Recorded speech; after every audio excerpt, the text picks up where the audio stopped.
नमस्कार। अपने वरिष्ठ नेताओं के बगावती सुरों से जूझ रही कांग्रेस के लिए मुश्किलें अभी और बढ़ सकती हैं।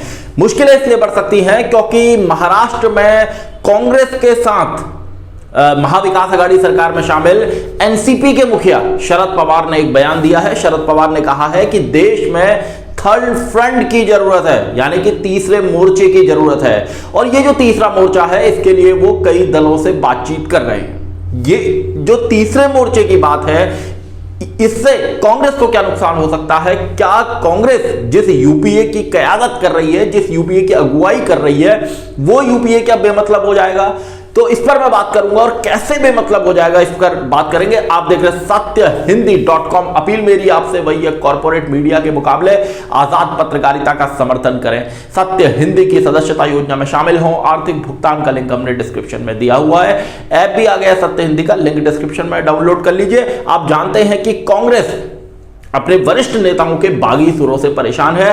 पार्टी में स्थायी अध्यक्ष की मांग को लेकर, पार्टी में आंतरिक चुनाव कराने की मांग को लेकर कई सीनियर नेताओं ने मोर्चा खोला हुआ है। गुलाम नबी आजाद साहब से लेकर कपिल सिब्बल, आनंद शर्मा, संदीप दीक्षित और ये तमाम लोग ऐसे हैं जिन्होंने पार्टी में स्थायी अध्यक्ष की मांग की है। और कुछ दिनों पहले ये तमाम नेता जम्मू में जुटे, वहां पर एक सम्मेलन हुआ और उसके बाद कांग्रेस के अंदर उन तमाम बातों का हवाला दिया गया जो पिछले साल कांग्रेस कार्य समिति की बैठक में भी हंगामा हुआ था, जब इन नेताओं की ओर से सोनिया गांधी को एक चिट्ठी लिखी गई थी और उसमें नेतृत्व को लेकर बहुत सारी बातें कही गई थी। अब अगर शरद पवार, जो अभी तक एनसीपी जो यूपीए का पार्ट है, अगर शरद पवार इस बात को कहते हैं कि देश में तीसरे फ्रंट की जरूरत है, तो ये जो थर्ड फ्रंट है, इसके आने से यूपीए बेमतलब हो जाएगा। क्योंकि यूपीए में जो शामिल दल है, जिसमें आप लगा लीजिए कि राष्ट्रीय जनता दल हो, झारखंड मुक्ति मोर्चा हो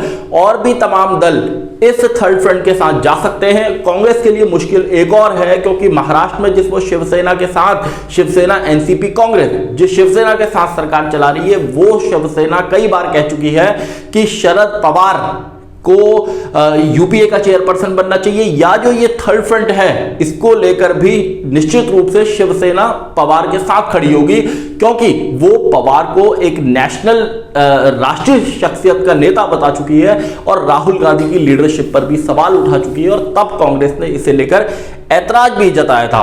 तो अभी जो कांग्रेस के अंदर हालात हैं, जिस तरह 5 राज्यों में चुनाव चल रहा है और किसान आंदोलन देश में एक बहुत बड़ा मुद्दा है, ऐसे वक्त में अगर शरद पवार ये कहते हैं कि हम तीसरे फ्रंट के लिए कुछ लोगों से बात कर रहे हैं, तो निश्चित रूप से इस तीसरे फ्रंट में वो लोग जाएंगे जो अभी तक यूपीए में शामिल हैं, जो दल, उनको खींचने की कोशिश होगी। और ऐसे में महाराष्ट्र की सरकार में कांग्रेस एनसीपी शिवसेना के रिलेशंस में भी खटास पैदा होनी स्वाभाविक ही होगी। कांग्रेस के लिए मुश्किल हालात इसलिए भी हैं क्योंकि उससे जो राजनीतिक आलोचक हैं, राजनीतिक विश्लेषक हैं या उसके विपक्षी दल हैं, वो ये सवाल पूछ रहे हैं कि ये कैसा गठबंधन है जिसमें कांग्रेस बंगाल में तो लेफ्ट के साथ, वाम दलों के साथ मिलकर चुनाव लड़ रही है, लेकिन केरला में वो उनके खिलाफ चुनाव लड़ रही है। और बंगाल में जब कहा जा रहा है कि बंगाल में जब आरजेडी, झारखंड मुक्ति मोर्चा, एनसीपी, शिवसेना, सारे लोग ममता बनर्जी के समर्थन में हैं, ऐसे वक्त में कांग्रेस वहां ममता के खिलाफ चुनाव लड़ रही है। लेकिन कांग्रेस की भी अपनी मजबूरी है, उसकी लंबे समय तक बंगाल में सरकार रही है, उसको अपना संगठन बचाना है। तो हालात जो है कांग्रेस के लिए निश्चित रूप से मुश्किल है। और जब चुनौती घर से ही आपको मिल रही हो, जिसमें वरिष्ठ नेता लगातार सवाल उठा रहे हैं, ऐसे वक्त में हालात और बिगड़ जाते हैं। हालांकि किसान आंदोलन के दौरान कांग्रेस ने पूरा जोर लगाया है और इस बात को दिखाया है कि वो अभी भी उसमें दमखम है। और कई उत्तर प्रदेश के, पश्चिमी उत्तर प्रदेश के कई इलाकों में प्रियंका गांधी वाड्रा ने खुद किसान महापंचायत की है, राहुल गांधी ने भी पंजाब में ट्रैक्टर यात्रा की है और इन दिनों चुनावी राज्यों के दौरे पर भी राहुल गांधी लगातार बने हुए हैं। लेकिन शरद पवार का ये बयान थर्ड फ्रंट वाला निश्चित रूप से पार्टी के लिए, कांग्रेस के लिए मुश्किल का सबब, चिंता का विषय बना रहेगा। क्योंकि जैसा मैंने बताया कि इनमें जो दल है, यूपीए के जो दल, उनको तीसरे मोर्चे में खींचने की कोशिश होगी।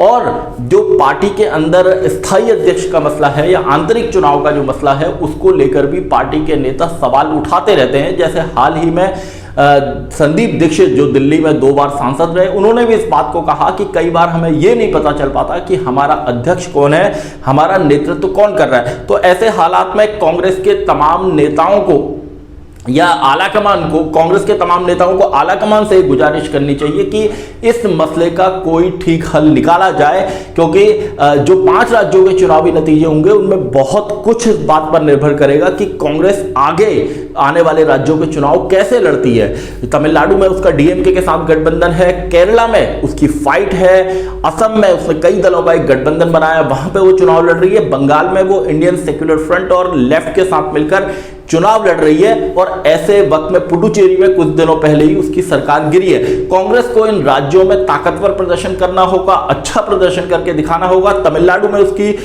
भूमिका कम है, लेकिन बाकी 4 राज्यों में उसको दमदार प्रदर्शन करना होगा, वरना उसके लिए जो G23 गुट के नेता हैं ये तो मुश्किलें बढ़ाएंगे ही। शरद पवार का जो बयान है उससे भी मुश्किलें बढ़ेंगी, और जो पार्टी के जो राजनीतिक आलोचक हैं, जो विपक्षी हैं, जो कहते हैं कि पार्टी अभी तक स्थायी अध्यक्ष का चुनाव तक नहीं कर पाई है, यहां से भी पार्टी के लिए चैलेंजेस बढ़ेंगे, क्योंकि थर्ड फ्रंट को लेकर जो बात है वो इससे पहले भी होती रही है। 2019 के लोकसभा चुनाव से पहले भी तीसरा मोर्चा एंटी बीजेपी फ्रंट बनाने की कवायद हुई थी।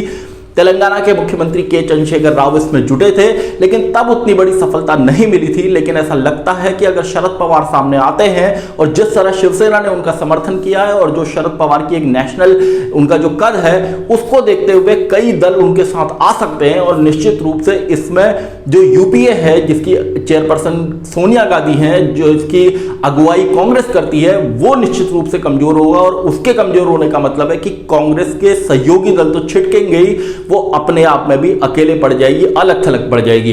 तो कांग्रेस आलाकमान को इस मसले पर और इन जो 4 राज्यों के चुनाव हैं यहां पर बेहतर प्रदर्शन करना होगा।